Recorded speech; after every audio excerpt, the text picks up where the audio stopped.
Welcome back to BoomerTECH Adventures course, 15 iPhone and iPad Vision Accessibility Features.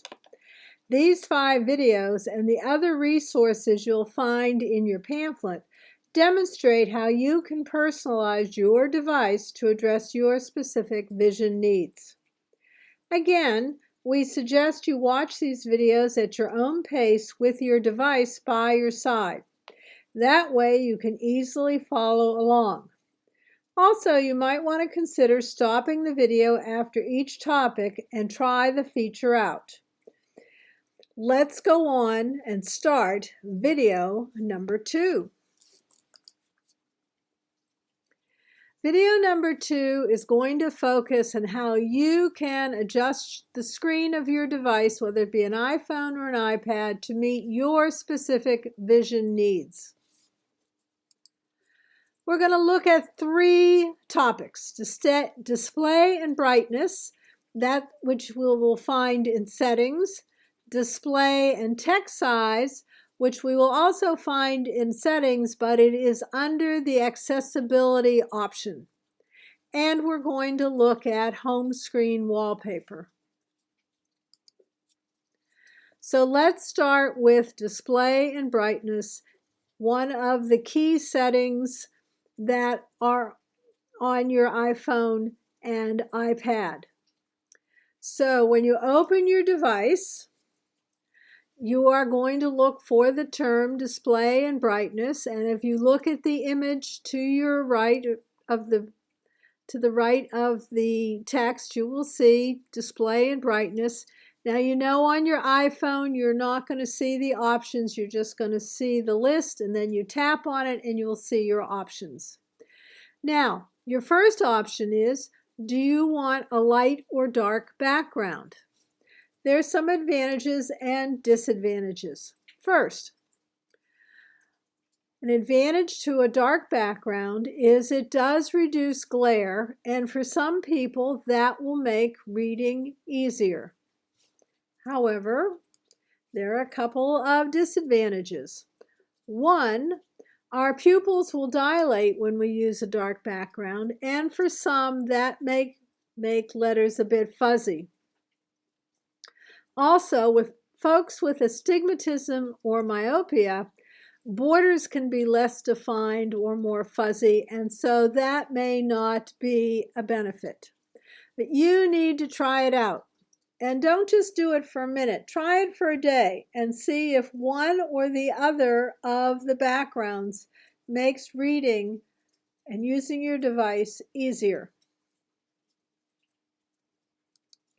Now, the second thing you want to look at in this section is the brightness slider scale. You see the arrow is pointing to it, and if you put your finger on that white circle, you can slide it up and down the scale, and you will see the brightness behind your screen change. The brighter the screen, the easier it will make for most people to read. However, if you use less brightness, then you save a bit on your battery. So you have to decide what works for you. Is saving a couple of minutes on your battery worth missing out on ease of reading? Your choice, and what works for you may not work for the person sitting next to you. Try it out. Now there's another slider scale you want to check out, and that's the text size. If you look at the image, you'll notice there's an arrow down towards the bottom, and it's pointing to text size. So you want to tap on that. When you do, you will find the slider scale, and once again, if you put your finger on the circle, you can slide it up and down, and you can see the size of the text change. So on the image on the left, the circle is way down towards the left, and the text is pretty darn small. As I move that circle towards the right, you will notice that the text gets larger, and then the image on the far right, you see that the circle is at the end, and the text is really quite large. Now also notice what that message says. Always read the small print. Apps that support dynamic type will adjust to your preferred reading size below. So what that means is some apps may not respond to this particular software, and you won't be able to change the text size. You will have to find that out when you open your text or your particular apps. Now, if you look under text size, you will see it also says bold text. What does that do? Bold text, I'm pretty sure you figured out, it makes the text darker. And again, for some folks, it makes it easier to read. And if you combine bold text with text size, you probably can come out with a version of text that really works for you. So here's the difference. You see the image on the left is the usual text. It is not bolded, but once I turn the bold text on, you will see that it is much darker. So as you look at those two, which is the easier to read for you? Now, you might want to stop the video right here and play around with this particular feature, display and brightness, and see what you like. When you come back, we're going to look at another place in settings where you can adjust the display and text size. In settings, when you open it up, you will see a feature called accessibility. And that is where there is another place to adjust display and text size. So I'm going to scroll down, I'm going to tap on the accessibility section, and then I'm going to tap on display and text size. And as you look at the image, look at all the options. There were so many I couldn't get it on one screen. So there's bold text, larger text, increased contrast, smart invert, classic invert, color filters. Let's look at a couple of those. Again, when you have the time, you probably should play around with all of them to see what, again, makes the screen easier for you to access. Here's what increased contrast looks like. The image on the left is the normal default look of the text and the background. I've turned on increased contrast on the image on the right, and you can see there is a more pronounced contrast between the color of the text and the background. Does that make it easier for you to read? Well, it does. Then you probably want to leave that on. But again, remember, whatever you change, you can always go back and change it back. Now, classic invert.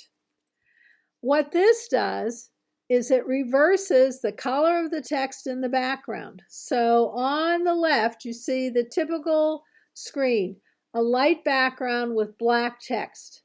When I turn on classic invert, I get a dark screen with white text. Again, for some people, that makes all the difference in the world. Other people, it's more irritating. So you have to figure out where you fall into the light background versus the dark background, and the white text versus the black text. The two images below, I just wanted to show you what classic invert does to them. The one on the left is my home screen, and that is normally yellow. And you can see when I did classic invert, it turned to a dark blue, and many of the icons are much brighter color. The image on the right is a wallpaper image, and it looks like it's wintertime, doesn't it? Those trees in front look like they're covered in snow, but they're not. It's green, it's summertime, but the inversion of the color makes it like a negative, and so the dark color becomes lighter and the lighter color becomes dark. So again, it's something you can try out and see if it works for you. The color filters are related to color blindness. They help people with different kinds of color blindness to differentiate colors to some degree. So let's look at the options. So tap on color filters. And when you do, I've got all those rainbow of colors or box of crayon colors up at the top. Now, if I were colorblind, I probably would not be able to distinguish all of those different colors.